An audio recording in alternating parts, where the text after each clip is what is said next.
When the new state of Telangana was created, corporates had huge concerns about whether there'd be a big flight of capital. Some, because of Andhra pride, would it move towards the new Andhra Pradesh. Some, possibly because of the political unrest, would capital move towards Maharashtra, towards Karnataka. More than 3 years after the birth of Telangana, there hasn't been much of flight of capital. In fact, Hyderabad seems to be doing just fine. But what are the challenges that industries operating out of Telangana face? And what's being done by the government to try and address those? And Telangana won last year the award for the easiest state in the country to do business in. Is that actually the case? Joining us, I want to begin by introducing GV Prasad, co-chairperson and chief executive of Dr. Reddy's Laboratory. We've got Parthasarathy, chairman and managing director of the Karvy Group. Sarath Naru, founder and managing partner of Ventureast. And to give us a perspective of what the government in Telangana is doing to make Telangana an even better place to do business, Dr. Rajat Kumar. He's an IAS officer. He's a principal secretary in the government in Telangana. Welcome to all our guests. Can we have a warm round of applause, please? I want to start by asking Mr. Prasad about this concern that industry in Hyderabad especially had when Telangana was born, that there'd be political unrest, that because of the factor of Andhra pride, industrialists would move away. In reality, that hasn't happened. Why do you think that's the case? Firstly, I think during any agitation, a lot of fears get generated. And during the agitation, it certainly was a concern for many of us. And we had loss of productivity, we had loss of some assets. But soon after the state was formed, it all vanished. And actually, the rhetoric died down very rapidly. And really, there was no concern for any of us in terms of wanting to move or wanting to shift. Actually, I think things have improved since the division. We have businesses on both sides, both states, and it's perfectly fine. Mr. Parthasarathy, your sense of why this feared flight of capital, either to Karnataka or to Andhra Pradesh or even to Maharashtra, hasn't happened. In fact, Hyderabad is growing at a faster clip than previously. I think first, I think it's a question of perception, like Prasad said. People like us, we are in the financial services, so even we had a lot of disruption due to agitation at various points of time, and we were seriously considering moving out of... you even did move some offices to some Mumbai. part of it, part of our operations, we did move to other states, but the bulk of the back offices were confined to Hyderabad. It was taking some more time. But to our pleasant surprise, we found that things are back to normal. Things are as good as they were before. We have the advantage, we have all the advantages of a relatively smaller city when compared to the major metros, and we also have the advantage of a good climate. Not as much traffic as we have in cities like Bangalore. You're getting there very quickly. We're getting there, but the important thing is, I think the government is aware of the fact that they have to spread out. And if you look at Hyderabad actually in terms of geography, I think is a very large city. And, and the planning process, I guess, here is slightly better. So all in all, the apprehensions were unfounded. It was business as usual. And I think we don't have anything to complain. But the only thing that I've got to say is that the other states outside the south are also catching up. The incentives and the infrastructure that is being provided even in the heart of India, like in Chhattisgarh or in Madhya Pradesh, to generate employment at the low-end jobs, I think those are as good, if not better, than what is being provided in the state today, or any of these advanced states today.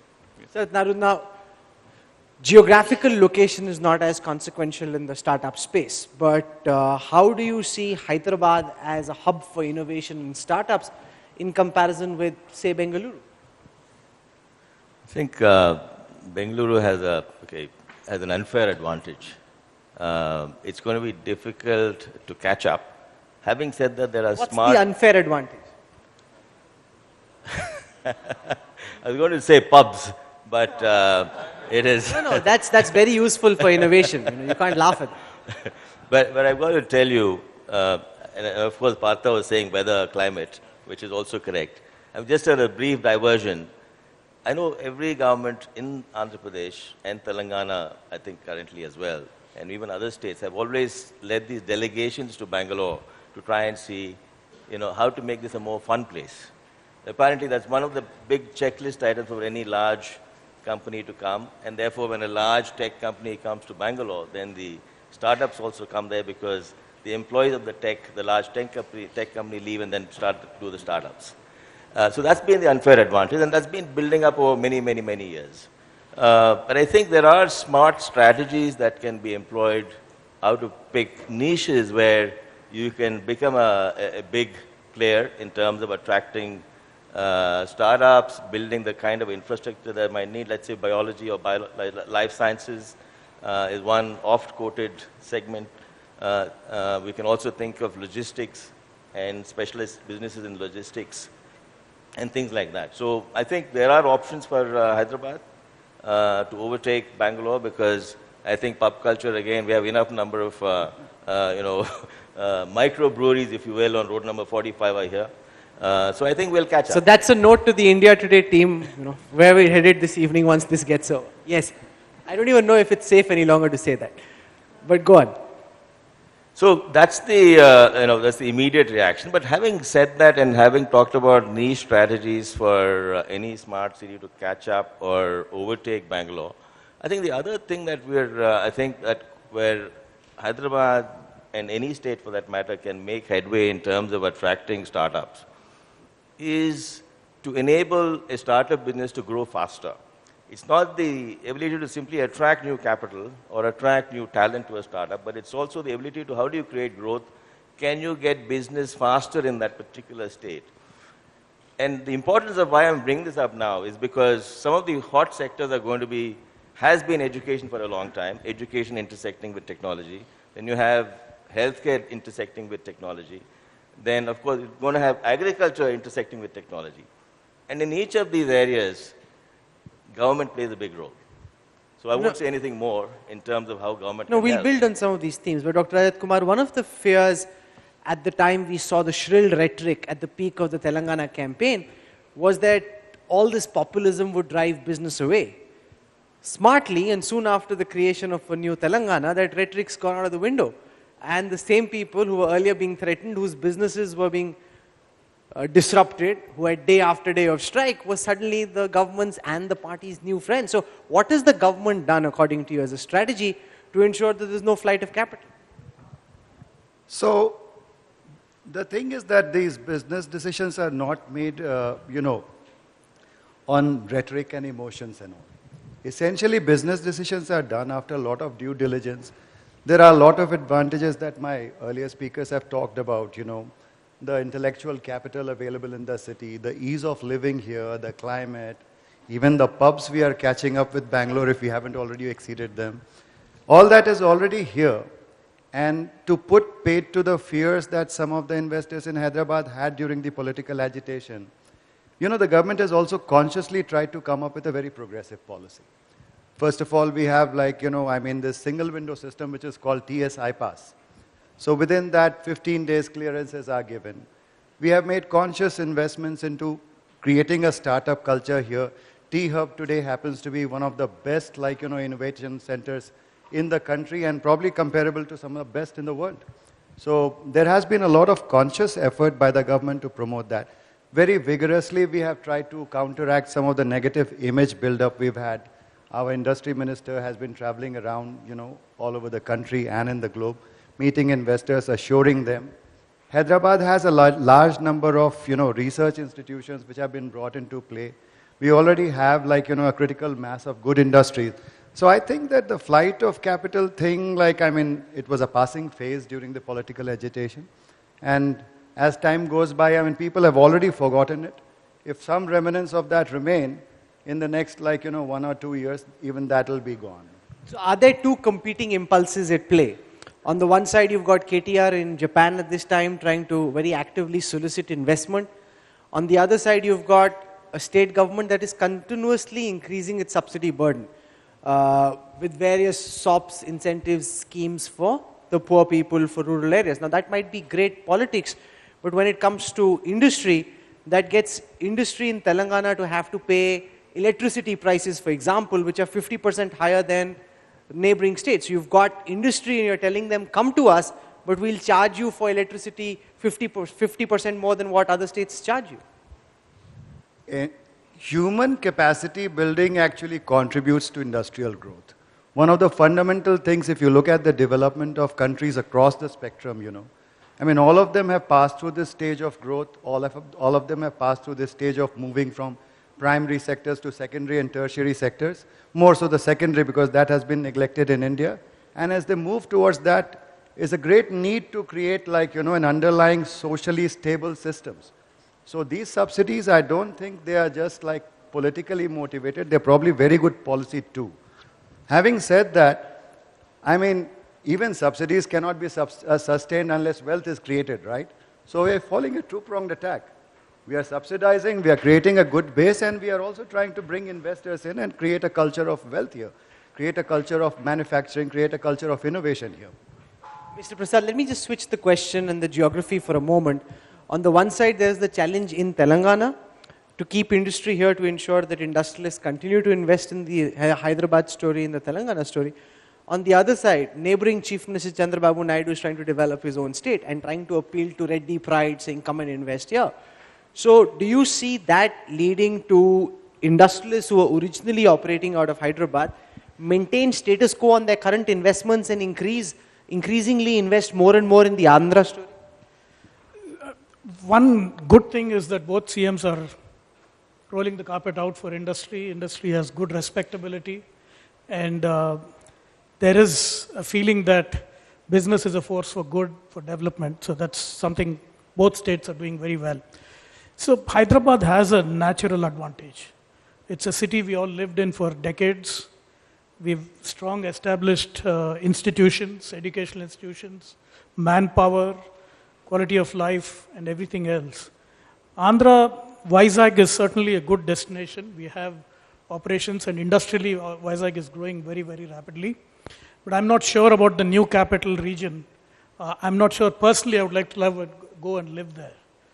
For a person who's lived in a large city like this, there's social infrastructure, there's relationships, there's a certain cosmopolitan nature which this city has offered that, you know, it's difficult for us to even get talent to a new place, irrespective of the vision of a world-class city. So after, in Telangana, it's Hyderabad. In Andhra, I think it's Vizag. Capital will not flow just because government wants it to flow. The ecosystem has to be attractive. There has to be manpower, talent. People should find the city livable, and a host of other things. And these things take time to develop. It's not just about, you know, attracting money. Having said that, I think it's positive that a new young state is really going all out, rolling the carpet out, attracting people, selling the vision internationally, and I'm sure other states are also starting to compete. So if somebody came for insights, Mr. Parthasarathy, to Karvy and said, how do we ensure that people don't just mouth platitudes, don't just talk about Andhra pride, but actually start investing money? And I think there is a point there. In a new city, a new capital, it will take for very long. Hyderabad is still trying to struggle to catch up with the pop culture of Bangalore, and you've been around for so long. So how does Amravati hope to catch up? Hyderabad is a better place than Bangalore. Hyderabad is much more attractive. So that's a good one. The pubs notwithstanding, the traffic is much better, the people are good, the food is great. Since there's so much talk now of pubs, we really need to do something once this day gets over. No, but on the issue of traffic, I must tell you that each time I come to Hyderabad, the one place where I find some similarity with Bangalore increasingly is the traffic. There never was as much of a problem as there is now. Yesterday we were stuck in a journey which was supposed to be 10 minutes or 45 because of the traffic. Do you think that's a fear that as more and more prominence is given to Hyderabad that it will become as much of a bottleneck as Bangalore? This is certainly a problem of all cities in India. Urbanization is an unstoppable trend. We don't have open spaces. We don't have the roads to carry the people. And the government's focus should be this: improve the urban infrastructure Rajat, rather than Kumar, ask you've got a industry lovely to come. park, the KBR park, just a few minutes from where we are, and the government wants to build a flyover over it and leading to a huge agitation and a PIL. So are you taking Hyderabad towards where Bangalore is? In the interest of full disclosure, I'm also the forest secretary right now. So I kind of am party to it. But the thing is that, like, no, Which side are you on? For the flyover or not for the flyover? Let me put the record straight. Let me put the record straight. We've had very detailed studies about the KBR park. It's been a sensitive issue with this government, and it's been a sensitive issue with our citizens too. I'd like to use this forum to just give out a few facts. So we are going to be cutting down about 1,500 trees around there. It is mandated that we'll plant 3 times that number in a radius of 3 kilometers from the park. Secondly, the carbon fixation which is done by these trees amounts to about 3 to 4 tons per annum. The vehicular pollution which is, causing the carbon, emitting the carbons, emits about 50 million tons. So we're talking about a scale of 10 kind of difference. So can I do an instant referendum, since all of you live in Hyderabad? How many would support the idea of having a big flyover over the most lovely park in the city? Okay. How many, oh, one second. How many don't want that flyover? See? So I think, you spoke of carbon emission. Here's an instant referendum for you. Right. And that's the challenge. And that's why the roads, you see, you are a victim of that. When you're traveling and you travel like for 45 minutes to cover a distance that should be covered in 10 minutes.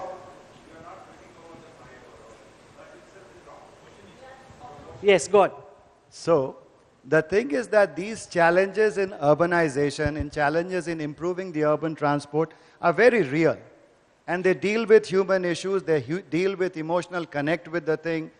Just like KBR Park, actually the government is actively developing 22 such reserved forest areas within the city of Hyderabad as like KBR Parks. There's a lot of work being done to maintain the city as a green space. There is a conscious effort to develop to cover, right now the forest coverage in the state is 24%.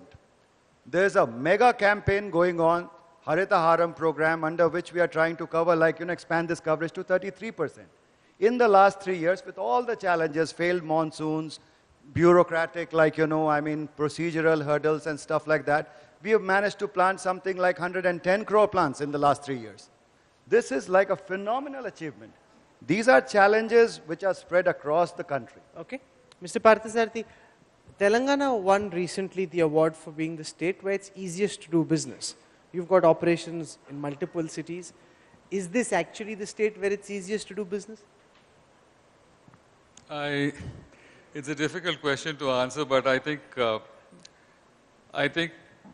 almost every state in this country, things have become easier in the last 5 years, for sure. Things have become easier to do business. That's about as diplomatically I'm correct answer as anyone could have mustered. I'm not being diplomatic at all. I'm just saying that the Niti Aayog has said that Andhra and Telangana are the #1 states as far as ease of business is concerned. I haven't seen much of a difference between these two states, and even states in the north, like Chhattisgarh or in Madhya Pradesh or things like that. In fact, I find that they are much more proactive. It's a different issue that you might not set up a large facility there. That is because of the lack of social infrastructure. And I think that was what Prasad was also alluding to.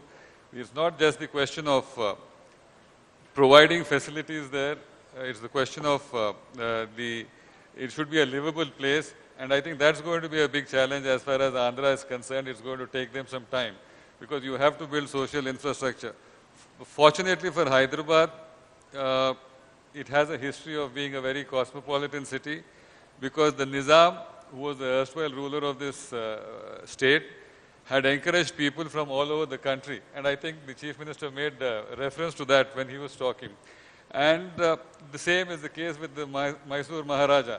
He ensured that Bangalore was a cosmopolitan city by getting people from across the country.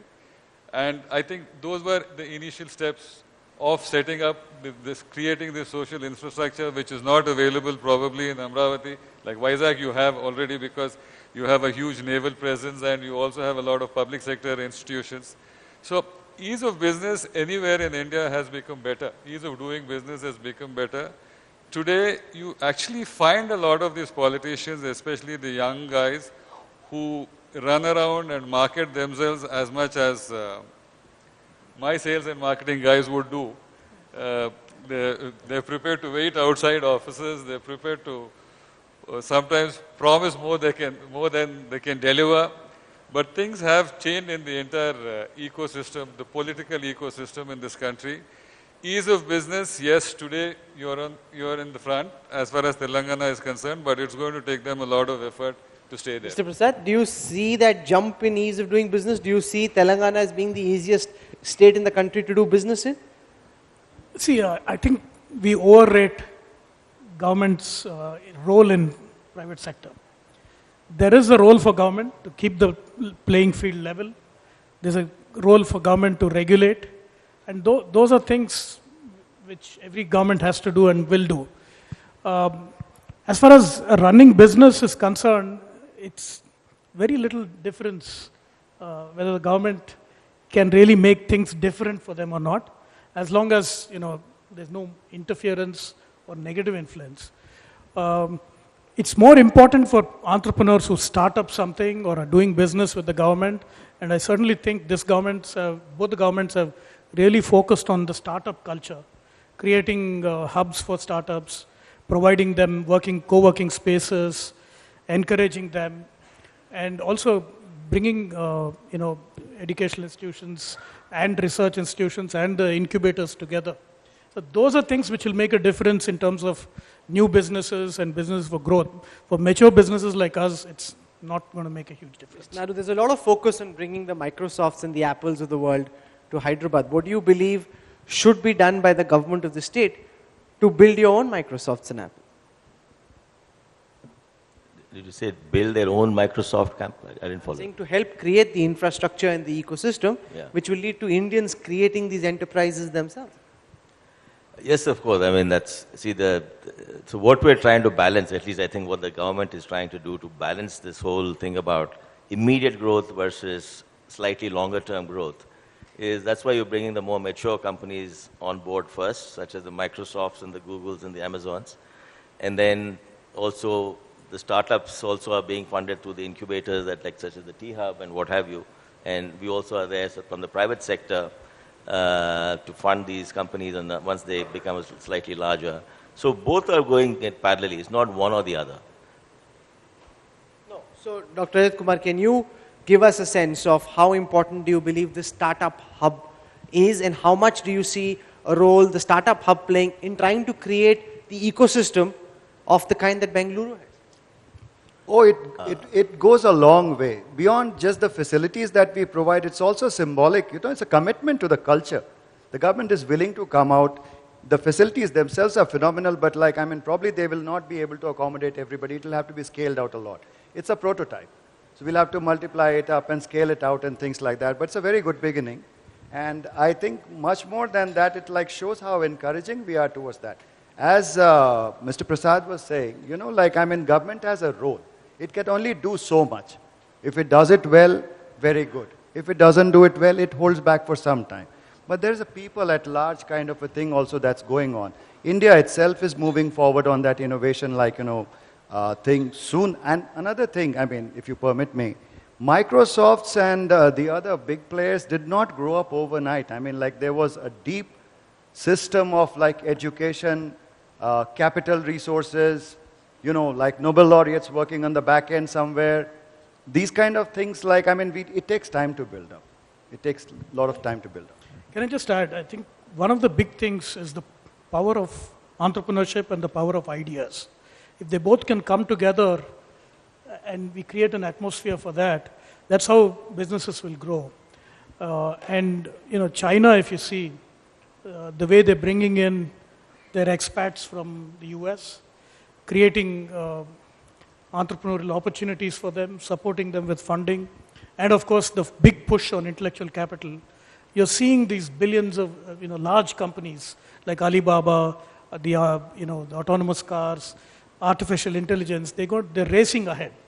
So if we really have to promote industry, it has to be at a national level, really to protect the startups, give them opportunities, and help them grow.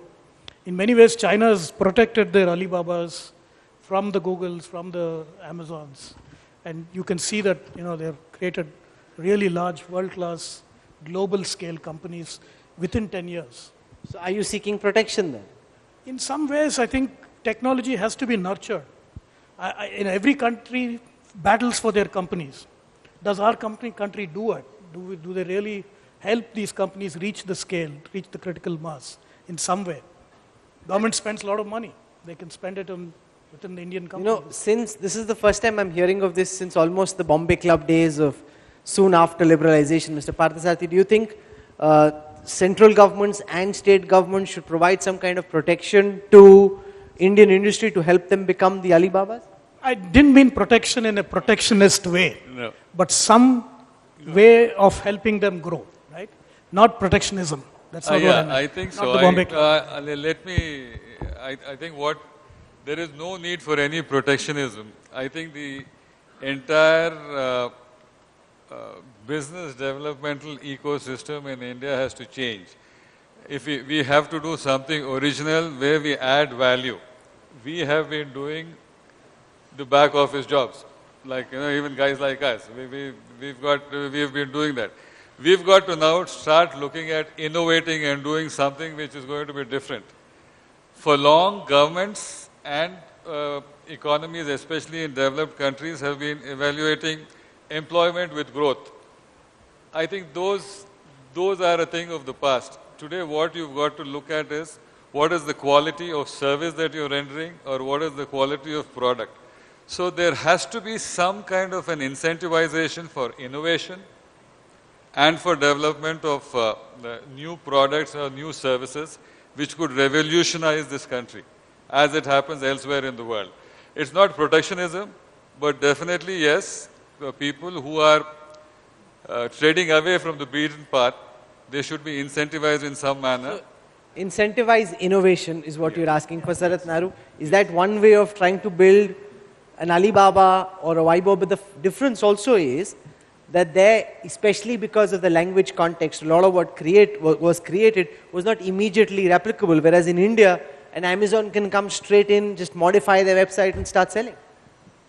So, incentivize innovation, and I also talk about protectionism also in the same breath. We certainly don't want to prevent overseas competition from coming in, which is what China did. But at the same time, scaling a business in India is much tougher than in China or in the US. You can say it's because of multiple languages. You can say it's because Amazon is allowed to come into India and talk in English. Knowing English doesn't help much. It helps you maybe with the top 10% of the cream, perhaps. Everybody is still more comfortable with the local languages. And then you have all the different layers of cultures we have within India. We're not a homogeneous culture. And then you have, the levels of, innovators in terms of a consumer. Who's an innovator, who's an early adopter, who's a follower. Again, we have many more layers than I would say than in the US or in China. So the end conclusion is we have maybe 200 different Indias and not just two Indias. So in such a market, I don't think Amazon knows how to crack it. Flipkart doesn't know how to crack it. But at least I think Flipkart has a better chance of cracking it if they apply themselves. And meanwhile, what's happening is, of course, the ability to attract capital has become the biggest competitive advantage. So Amazon is always better in attracting more capital than Flipkart has. Now let's come to the startups. So how do you incentivize innovation in a startup? You can't prevent Amazon from coming in. So what you can do, however, is allow startups to have a level playing field in terms of, in some of the sectors, which is what I alluded to earlier, such as education, doing business with the government, in healthcare, in agri, Because those are areas where the government has a lot of influence, where the government can be a client for these startups. Now, if a startup wants to go and do business with the government, they'll say, no, unless you're Reddy Labs or Karvy, please don't come to us. Okay, that's very interesting. All three in different ways seeking some kind of help also from the government. That's given the government also something to think about. Thank you all so much for joining us for this discussion. Thank you.